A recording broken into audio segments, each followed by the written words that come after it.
Thank you so much, Vayimaen, for asking me to contribute on this amazing platform that brings chizik to so many. I was thinking to myself, how am I supposed to tell, the world chizik in Inyane Kedusha? We're all struggling with it. I said, I need something, a good story that maybe everyone could relate to. And I was sitting with a Rebbe in my yeshiva Katana, by recess last week, and he told me a maisa, and I was thinking to myself that this is something I think we can learn from. And he said that he was teaching, he often says stories of Gedolim to his third grade Talmidim, and he said a story with Baruch Levine. Baruch Levine was once sitting in his house, and he had a tiny house, and his house was basically a little room, and he was sitting on his bed, and the Bachrim were coming, and they were handling with him and learning, and one Bacher knocked over his Negelwassers, Netilas Yadayim, and it went all over Reb Aaron Leib, and Reb Aaron Leib didn't flinch. Like as if nothing happened, he kept on going, obviously to be sensitive to the Talmud who spilled the water.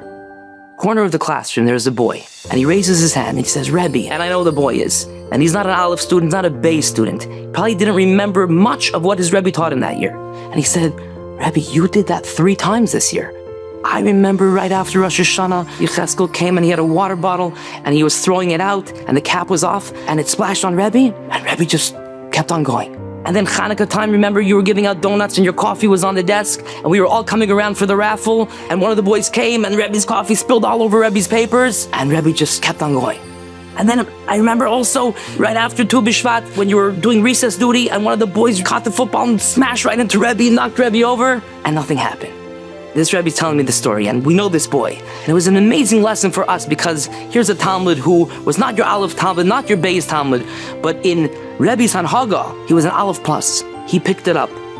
And I was thinking, whether you're a Rebbe, you're a father, you're a parent, and a Nisayan comes our way, it's not just that Nisayan, that moment of temptation that we have to work on ourselves.